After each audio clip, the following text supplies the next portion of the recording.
Hello and welcome to Let's Review. I barely know where to start with this one, people. Cupid is a free visual novel available on Steam, and as with a lot of visual novels, it has no traditional gameplay. As such, I don't think there's any point me even including a gameplay section in this review, so I'm just going to skip straight onto the story. Which means for the first time in Let's Review history, let's not start with the gameplay. Cupid follows the life of a young woman named Rosa over somewhere in the region of 15 to 20 years worth of time, and it chronicles the major events of her life. In the wrong order. Yeah, this is one of those games that decides to use that time skip idea that some films love to use, but which really kind of annoys some people, including me. Well, Yeah, actually, Martin, before you say anything, do you want to get in on this at all? No, I'm just fine watching, thanks. Fair enough. Martin, you were saying? I was simply going to mention that a story told out of chronological order will often receive critical acclaim. True enough, I suppose, but it just kind of gets on my nerves personally. Rosa is taken in at the request of Charlotte, a young girl and very talented pianist who has become the favourite of a local marquis, a man whose name I'm pretty sure I pronounced wrong throughout the entirety of the Let's Play. As I said, the game chronicles the important events of her life, and several of these are pivot points that will be affected by your decisions. Unusually for most visual novels, however, you don't control Rosa directly, instead taking on the role of her dead mother, who still talks to her. A dead mother who is still talking. Alright, it is either madness or magic. There really are no other options.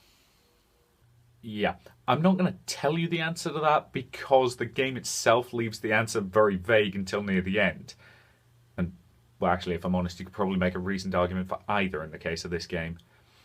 Regardless, this game also spends an awful lot of its runtime talking about love. And what exactly were you expecting from a game called Cupid? Fair point. Although, honestly, when this game talks about love, most of the time it seems to be talking about passion. There are certainly elements of this game where their discussion of love is about genuine, tender love, but a lot of the time it's kind of a dark and twisted impression. And I'm going to say right now that this game is really grim in places. Let's face it, the prologue features Rosa cutting out her own eye as a punishment for being too pretty. Sweet Jesus. Yeah. This game goes into domestic abuse, sexual desire, and a whole bunch of other things that frankly make me kind of uncomfortable.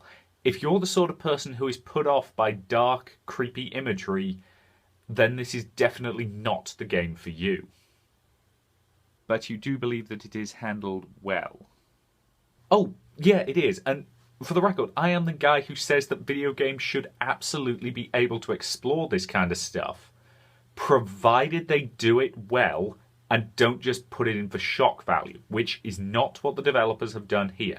They've handled it with the respect that it deserves. And all I can really say at this point, without giving away spoilers, is that the story is good, but really, really grim in places. The art is okay. The backgrounds are definitely the weakest part, and the character designs are only a little better. The genuinely excellent part, though, are a lot of the CGs. A lot of them are very, very hyper-stylized, and frankly, I really like seeing that. Some of them are insanely creepy, but in a way that really, really works. And I want to compliment the artist, especially a lot of the more minimalist ones. They work really well. Overall, I think I can say that the art is kind of a mixed bag, but when it's good, it is really rather good. The audio is fine. The music, for the most part, is a bit stock, but for the moments in the game when Catherine's meant to be playing her piano, they have picked some genuinely gorgeous pieces of piano music that, frankly, are well worth listening to.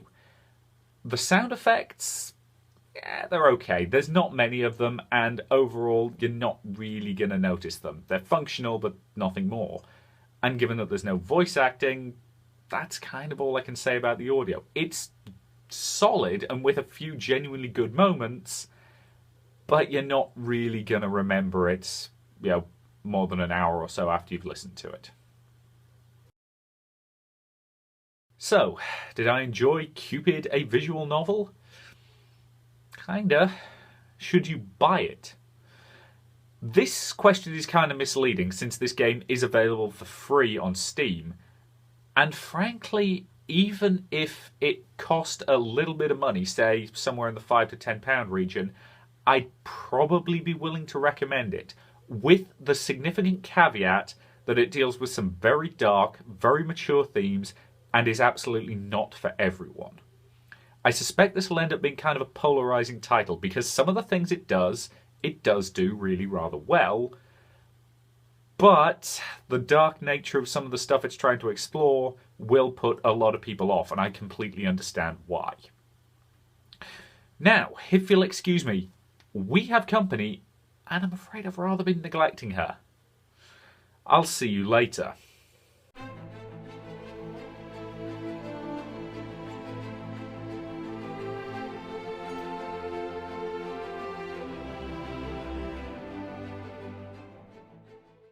So, this is really what you do? Pretty much. So you review video games with a sentient part of your own soul, and you actually own a magic sword? Well, I think we would quibble with your use of the word own, given that Annie, well, she somewhat has a will of her own, but essentially, yes. You do know how mad this sounds, don't you? Coming from the woman who turned up at my door asking about said magic sword, I think I'll take that as a compliment. Fair point, I suppose. Well, I really can't put anything of this in my thesis, though, can I?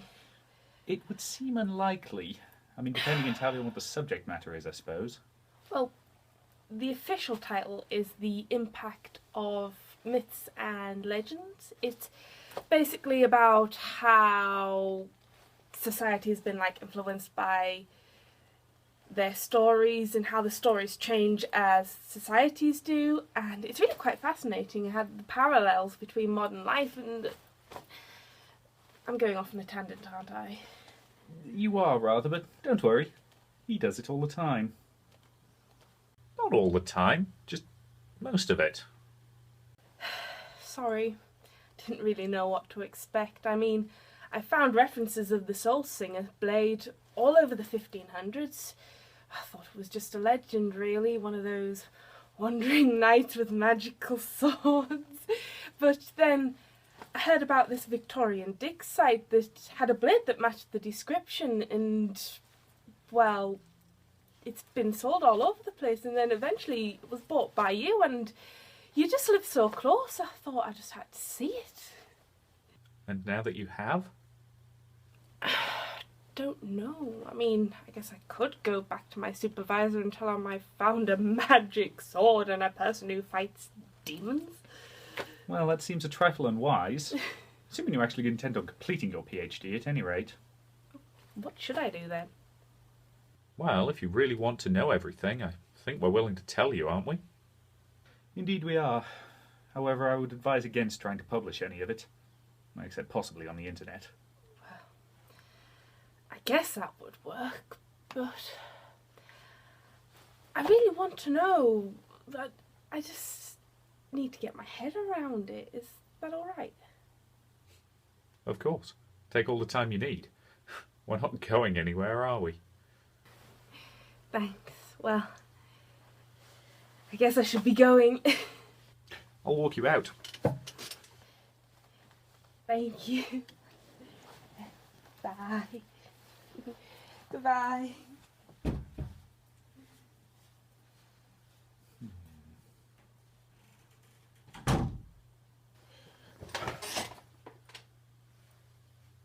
you sure it's her?